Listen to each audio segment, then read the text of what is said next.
विजय आणि वृंदा घरी आले तेव्हा मोहित खाली फोनवर काहीतरी करत बसला होता.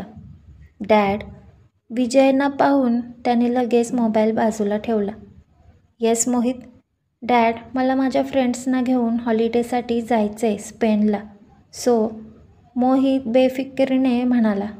मोहित, मी याआधीही तुला कितीतरी वेळा सांगितलंय, तुझ्या त्या रिकामटेकड्या फ्रेंड्सपासून दूर राहा. प्रत्येक वेळेस तू त्यांचे सगळे लाड पुरवतोस, त्यांच्या गरजा भागवतोस. Holidays, pubs, parties. I am fed up Mohit. जरा तरी सिरियस हो आयुष्यात. लहान नाहीस आता तू. विजय चिडले होते. त्यांचा आवाज ऐकून रुपाली लगेच खाली आल्या. विजय, काय झालंय? हॉलिडे हवाय मोहित साहेबांना, तेही स्पेनमध्ये. रुपाली, यापुढे या घरात त्याचे कुठलेही लाड पुरवले जाणार नाहीत. जर त्याला छान छौकी करायचीच असेल तर आधी काम कर, पैसे कमाव आणि खुशाल जे हवं ते कर म्हणावं. I can't handle this stress anymore. Calm down Vijay. Sit. बस तू. Mohit, go to your room. रुपालींनी इशारा केला तसा मोहित धुसफुसत त्याच्या रूममध्ये निघून गेला. तुला वेगळं सांगायला हवं. रुपालींनी वृंदावर नजर रोखली तशी ती गडबडून वर गेली. ती गेल्यावर रुपाली विजयकडे वळल्या. काय झालंय विजय? याआधी तर तू कधी मोहितशी या टोनमध्ये बोलला नव्हतास. Any problem? क्रेडिट कार्डचं बिल आलंय सकाळी Rupali. This boy is too much. त्याच्या पार्टीज, पब्स, दारू, फ्रेंड्स. त्याचं काहीही विचार न करता गोष्टी घेत सुटणं. Rupali, I work so hard. आणि हा मुलगा? जेव्हा बघावं तेव्हा भटकायचं बास. काही सिरियसनेसच नाही आहे. आपल्याकडे आहे म्हणून वाटेल तसं उधळायचं का? विजय वैतागत म्हणाले. मला पटतंय तुझं म्हणणं. मी बोलते त्याच्याशी, ओके? रुपाली, ती काल आलेली वृंदा तिकडे ऑफिसमध्ये किती मेहनतीने सगळं शिकते. आणि एक हा आहे की कसलीच पर्वा नाही याला. बापाचा पैसा झाडाला लागलाय का? बट विजय, वृंदा आता मुंबईत आली आहे. मोहितची आणि तिची लाईफस्टाईल खूप वेगळी आहे. मोहित पहिल्यापासूनच बिनधास्त जगत आलाय. How can you compare them? Rupali म्हणाल्या. I am not comparing them Rupali. मला फक्त एवढंच म्हणायचं आहे की आयुष्यात मौज-मजा हेच सगळं नसतं ना. हेच तर दिवस आहेत मेहनत करायचे. त्याच्या फिरण्यावर माझा आक्षेप नाही आहे. पण प्रत्येक गोष्टीसाठी लिमिट हवं. आज ज्या पैशांवर हा मजा मारतोय, उद्या तोच नाही राहिला तर काय करणार आहे? कसा सर्व्हाइव्ह करणार हा मुलगा? जरा तरी याचा विचार हवा ना. विजय हताश होत म्हणाले. You are right. पण आपण जरा शांतपणे त्याच्याशी बोलूया. असं हायपर होऊन गोष्टी बिघडतील अजूनच. ओके. जा तू फ्रेश हो. I will get your black coffee. Rupali म्हणाल्या तसे ते वर निघून गेले. एक आठवडा असाच निघून गेला. वृंदा आता तिच्या कॉलेज आणि ऑफिसमध्ये चांगलीच रुळली होती. भक्ती आणि तिची मस्ती सुरू असायची. रुद्रचं आणि तिचं दिवसातून 1-2दा तरी मेसेज किंवा फोनवर बोलणं व्हायचं. अगदीच नाही झालं तर ती रात्री मात्र आठवणीने त्याला एखादं गाणं पाठवायची आणि तोही न चुकता रिप्लाय करायचा. आज सकाळपासून एका केस संदर्भात रुद्रची धावपळ सुरू होती. त्याच्या मनासारख्या गोष्टी होत नव्हत्या, त्यामुळे त्याची भयंकर चिडचिड होत होती. पोलीस स्टेशनमध्ये सगळ्यांवर राग निघत होता. मोरे, हे असं काम करत राहिलो ना तर पुढचे 7 जन्म ही केस सॉल्व्ह होणार नाहीये. काय चाललंय हे? एका चौकशीसाठी इतका वेळ का लागतोय? रुद्र चिडून ओरडला.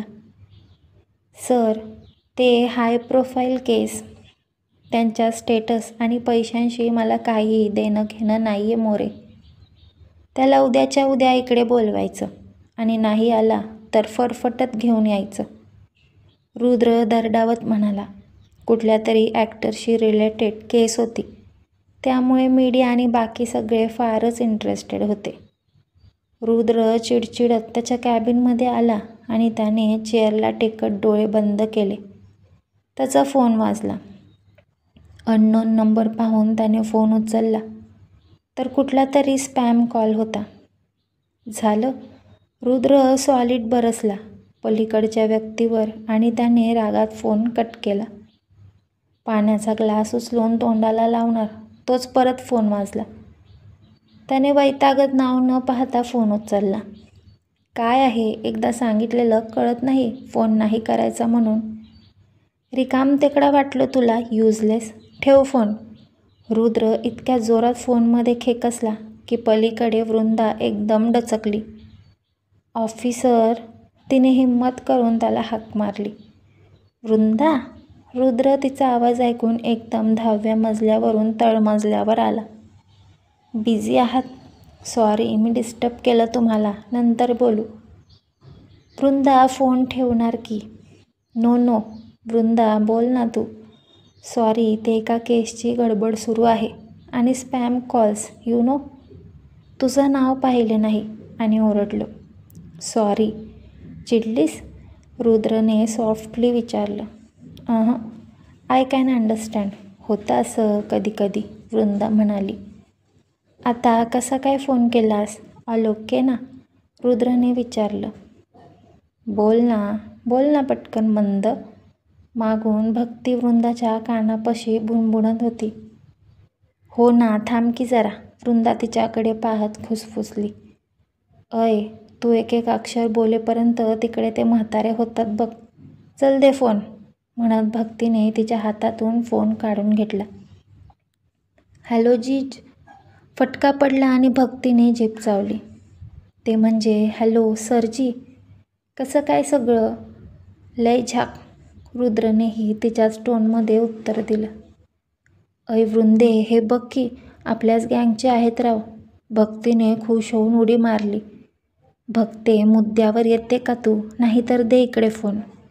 वृंदाने वैतागत तिच्या हातातून फोन घेतला आणि तिला कोपराने ढोसत बाजूला सारलं. काय मस्ती चालली आहे तुमची? रुद्रने हसत विचारलं. नेहमीचंच आमचं ते. आजची संध्याकाळ फ्री ठेवा हां ऑफिसर, जमेल ना? शेवटी वृंदा शब्द जुळवत बोललीच. कशासाठी बरं? काही स्पेशल आहे का आज? रुद्र मिश्किलपणे म्हणाला. तसंही तिला भेटून आठवडा उलटला होता, त्यामुळे त्याला आठवण येतच होती तिची. संध्याकाळी समजेल तुम्हाला. सरप्राईज. चला, लेक्चर आहे, पळतो आम्ही. Bye officer. वृंदा गडबडीत म्हणाली. बाय जिजू सरजी. मागून भक्ती ओरडली. भक्ते. वृंदाचा वैतागलेला आवाज आला आणि फोन कट झाला. इकडे रुद्र मात्र हसत होता. वेड्या पोरी. पण काय सरप्राईज असेल? किती दिवस झाले यार तुला भेटून वृंदा. चलो रुद्र, कामाला लागा. रुद्र तिच्याशी बोलून नॉर्मल झाला होता. त्याने लगेच भराभर काम संपवायला सुरुवात केली. वृंदाची लेक्चर्स संपल्या तसा तिने रुद्रला मेसेज केला आणि भेटायची वेळ आणि जागा सांगितली. ऑफिसचं काम आटोपलं तशी रेडी होऊन आणि विजयना सांगून वृंदा बाहेर पडली. आजकाल विजय तिच्याशी कामापुरतं का होईना पण बोलायला लागले होते. वृंदासाठी तेही पुरेसं होतं.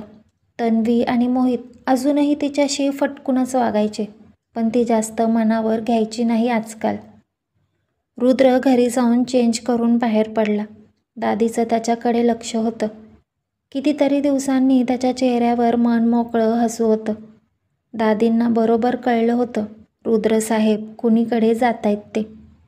त्या गालात हसल्या आणि त्यांच्या कामाला निघून गेल्या. वृंदाने दिलेल्या पत्त्यावर रुद्र पोचला आणि तिची वाट पाहत उभा राहिला. 15 मिनिटात ती तिकडे पोचली. ये लीजिए. रिक्षावाल्याला पैसे देत वृंदा घाईघाईने उतरली आणि रुद्रच्या दिशेने निघाली. तो कधीपासून तिची वाट पाहत होता. तिच्याकडे लक्ष गेलं आणि त्याचा चेहरा लगेच खुलला. Hello officer. वृंदा ऑलमोस्ट धावत त्याच्याकडे गेली. हाय. आता सांग काय सरप्राईज आहे? रुद्र एक्साईट होत म्हणाला. तसं वृंदाने हसून डोळे मिचकावले आणि तिच्या बॅगमधून 2 पासेस काढून रुद्रसमोर धरले. व्हॉट? Are you serious? कसे मिळाले? तिच्या हातातले अरिजितच्या कॉन्सर्टचे पासेस पाहून रुद्र भयंकर खुश झाला होता. केला काहीतरी जुगाड, वृंदा त्याला डोळा मारत म्हणाली. वृंदा, रुद्रने भुवया उंचावल्या. भक्तीचा आत्तेभाऊ आहे ना अजय, त्याचा मित्र इव्हेंट मॅनेजमेंट कंपनीत काम करतो. त्याने अरेंज करून दिले. ग्रेट, मग भक्तीला नाही आणलं? काय जोक मारतो ऑफिसर. भक्ती आणि गाणं, एकतर ते गाणं ऐकताना झोपते तरी, किंवा इतकं बेसूर गाते की गायकालाच लाज वाटायला लागेल. तिला नाही इंटरेस्ट गाण्यात वगैरे. वृंदा खळखळून हसत म्हणाली. तसा रुद्रही हसला. चला ना आज जाऊया, वृंदा एक्साईट होत म्हणाली. ओके बट आत गर्दी असणारे, सो बी केअरफुल, रुद्र म्हणाला तशी तिने मान डोलावली. दोघे पासेस स्कॅन करून आत गेले. आतली तुडुंब गर्दी पाहूनच वृंदा बावरून गेली होती. रुद्रने तिचा हात पकडला आणि दोघे गर्दीतून वाट काढत पुढे सरकायला लागले. अरिजित स्टेजवर आला आणि एकच गलका झाला. वृंदासाठी हे वातावरण नवीन होतं. एवढ्या गर्दीची, गलबलाटीची तिला सवय नव्हती. त्यामुळे सुरुवातीला ती जराशी अवघडली होती. रुद्र मात्र पूर्णपणे एन्जॉय करण्याच्या मूडमध्ये होता. त्याच्या चेहऱ्यावरचा आनंद पाहून आपसुकच वृंदाच्या मनाला समाधान मिळालं. गाणी सुरू झाली आणि सगळ्यांनी ठेका धरला. हळूहळू वृंदाही ते सगळं एन्जॉय करायला लागली आणि म्युझिकवर तिचेही पाय थिरकायला लागले. रुद्र आणि ती अगदी पूर्णपणे इन्व्हॉल्व झाले होते गाण्यांमध्ये. मध्ये मध्ये आजूबाजूच्या लोकांचे धक्के बसत होते. त्यामुळे वृंदा जराशी ऑकवर्ड होत होती. रुद्रच्या ते लक्षात आलं तसं त्याने तिला कमरेत हात घालून जवळ ओढलं आणि तिच्या भोवती हातांचा वेढा घातला. बास, वृंदासाठी त्या क्षणात ना अरिजित होता, ना त्याची गाणी, ना वाजणारे म्युझिक, ना आसपासचे लोक. होता तो फक्त तिचा ऑफिसर आणि त्याच्याजवळ असलेली ती. तो गाण्यात हरवला होता आणि वृंदा त्याच्यात. त्याने मध्येच तिच्याकडे पाहून स्माईल दिली. तशी ती एकदम भानावर आली आणि आपण काय करत होतो हे आठवून कावरीबावरी झाली. पब्लिक डिमांडवर अरिजितने पुढचं गाणं सुरू केलं आणि आता हरवण्याची टर्न रुद्रची होती. रुद्रची वृंदावर नजर गेली. तिचा गोड चेहरा, तिचं निखळ हसणं, नॉनस्टॉप बोलणं, त्याच्यासाठी काही ना काही करत राहणं. एक एक गोष्टी त्याला आठवत होत्या. त्याच्याही नकळत त्याने तिला अजून जवळ ओढलं. तशी ती चमकून त्याच्याकडे पाहायला लागली. दोघांची नजरानजर झाली आणि काही क्षण तसेच गुंतून गेले दोघे एकमेकांमध्ये.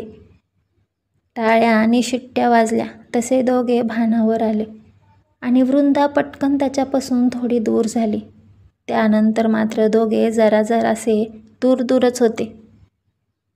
कॉन्सर्ट संपल्यावर दोघे बाहेर पडले. काही वेळ शांतताच होती. भूक लागली ना, चल काहीतरी मस्त खाऊ, रुद्रनेच शेवटी विषय काढला. वृंदाने हसून मान डोलावली. पावभाजी खाऊया? ॲक्च्युली ना पावभाजी मला आणि भक्तीला खूप म्हणजे खूप आवडते. आमच्या आधीच्या कॉलेजसमोर ना एक छोटेसं हॉटेल होतं. अगदी काही पॉश नव्हतं, पण तिथली पावभाजी आहा, बाप एकदम. मग मी आणि भक्ती कधी कधी कॉलेज सुटल्यावर तिकडे धाड घालायचो. ओ, मी पण काय बडबडते, तुम्हाला कशी चालेल ना पावभाजी? तुमचं डाएट असतं ना.